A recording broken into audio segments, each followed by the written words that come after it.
welcome to YTP TV. I'm Ava. I'm Madison. I'm Sophie. I'm Elspeth. I'm Ella. I'm Lexi. I'm Courtney. And we are here joined by our lovely trainer Beth, who we will be interviewing. What is your favourite part about having this job? Oh God, there's so many.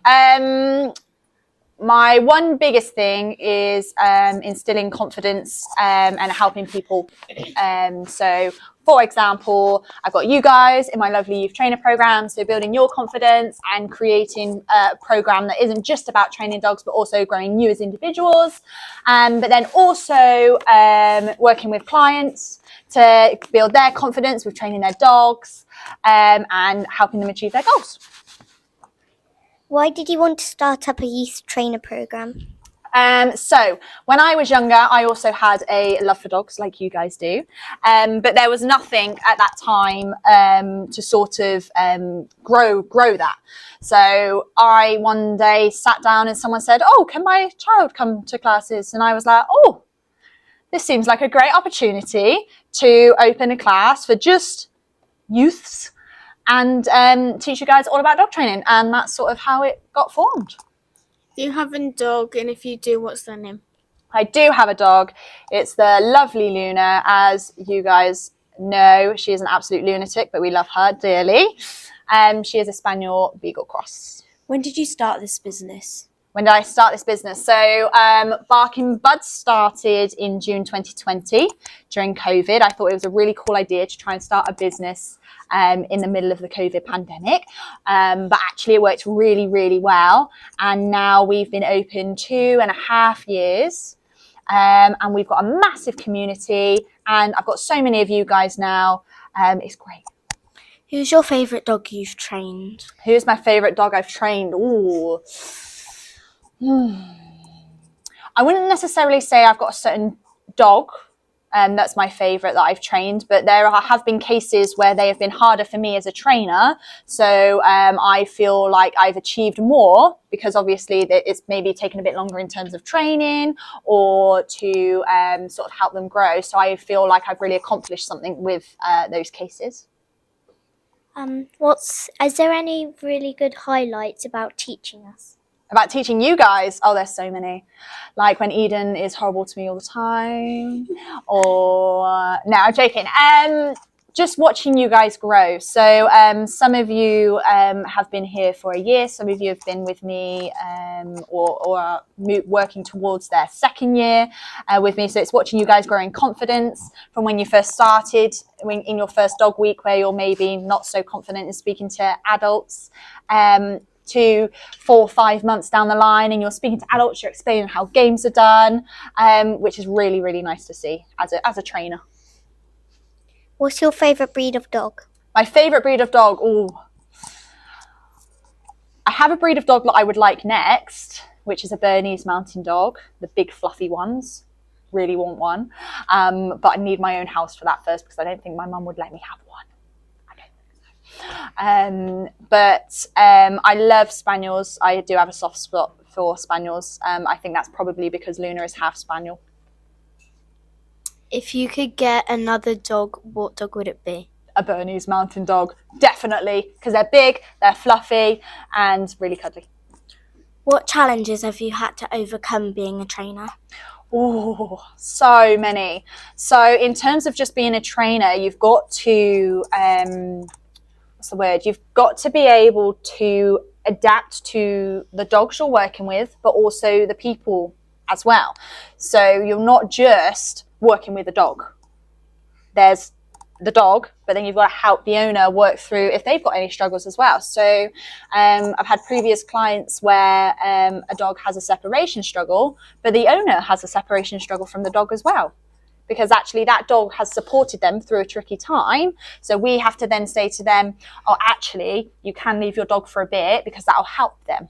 The biggest challenge in terms of being a dog trainer is definitely working with the owners and helping them realise actually how they can help their dogs a bit more. as well. What's your favourite and hardest trick that you've ever taught? Oh, my favourite trick that I've taught Luna is getting the washing out of the washing machine. It's amazing, and she absolutely smashed it. But there's lots of different sections, so it's broken down into a fetch, a drop it into the basket, and an opening of the washing machine door. It took us a while to get it, but actually she's now got it, and she does it quite often now. She loves socks, which is probably not the best trick to teach her, but she enjoys it, so that's all I care about. Does Luna listen to you? Most of the time. There are times when she doesn't, and I'm pretty sure that's the beagle in her, because I'll let her out and she's like, oh, I'm gonna go have a sniff now, and she's nose to the ground all the time. But most of the time she does listen, but there are times where she likes to be a little bit of a monkey and run about the room. For example, in your classes, where she likes to tell you all that she's here, for example. What's been your favourite experience during this whole thing? As in the youth trainer program, or as in just the whole running my business?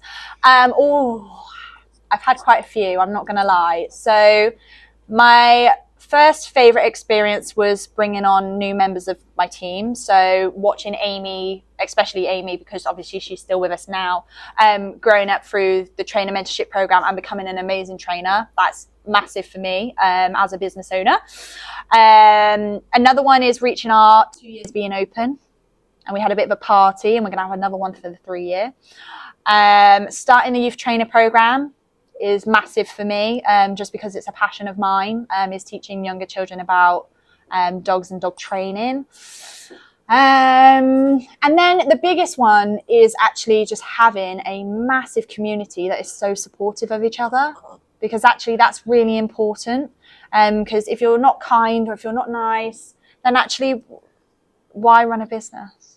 Yeah, it's just nice to have everyone supporting each other. What made you want to do the YTP TV YouTube channel? So ever since COVID, obviously us as businesses, we had to adapt. So we couldn't just do things face to face like you would do in a normal class. So the YTP YouTube channel has been created to help build you guys' confidence in front of a camera, but also learning how to interview and be under a bit of pressure. What was your inspiration to start up your whole business and become a dog trainer? Okay, so Luna, in one word. She made me cry when she was a puppy, because she was very, very naughty. So that then made me start looking at how to, or why she's doing the behaviour. And then I started to enjoy it. So I went to uni and I did my HE diploma.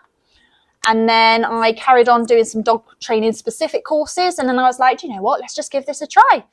Opened Barking Buds, started off with 3 one-to-one clients. And now we have 14, 15, 16 classes a week, including you guys' classes. And we have multiple clients and drop-ins. And I have an awesome team behind me as well. What ages do you offer to be in Barking? So Buds. As in the dogs? So us. So how old do we have to be? So you have to be 9+ before you can come to the youth trainer program. But if you're coming with your parents to, say, a puppy class or doing some training at home, then we work with younger children as well then. If you could improve anything about Barking Buds, what would you improve? Oh, good question.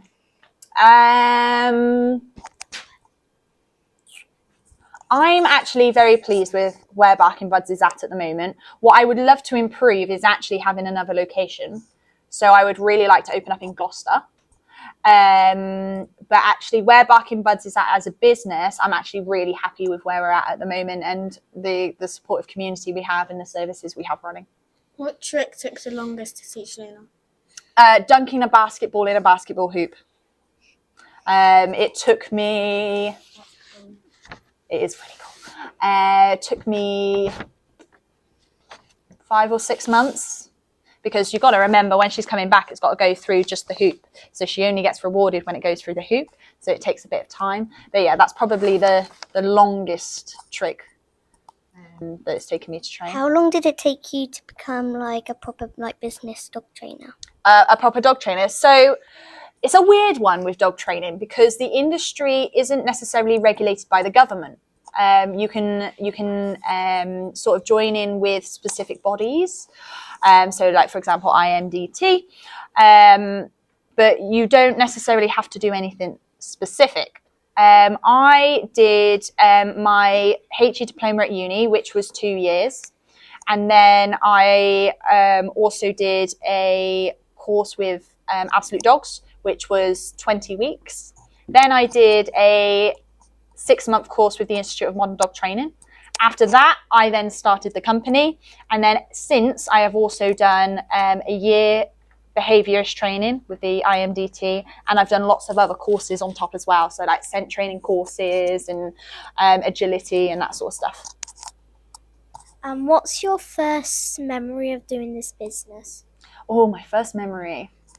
My first memory was getting my first ever printed Barking Buds top. So we had designed the logo. My dad helped me design it, and my family helped me pick out the name. And we had just finished the logo that is on the front of your jumpers. And we printed it out, and my dad was like, "Look at this." And it was the logo, and that was really nice feeling. It made it all feel a bit real. During your dog training, have you ever felt like giving up? Yes, so many times. But I think that's also natural. If you're working towards something you really want, it's going to be hard. It's going to be really hard. There's times when we had just started where we hit some hiccups in terms of with COVID. We tried to do the classes outside and the gazebo broke. And then the other time, as Amy probably can remember, I was holding on to the gazebo so that it wouldn't fly away. So there were lots of like trials and tribulations, but the biggest thing is going through it and building on it from there. Do you enjoy where you're based? As in Cheltenham? Yeah. Yeah. I really do like Cheltenham. I've been here since I was a child. And again, we have built a really nice community base in Cheltenham. We've just started up in Frampton, which is near Stroud.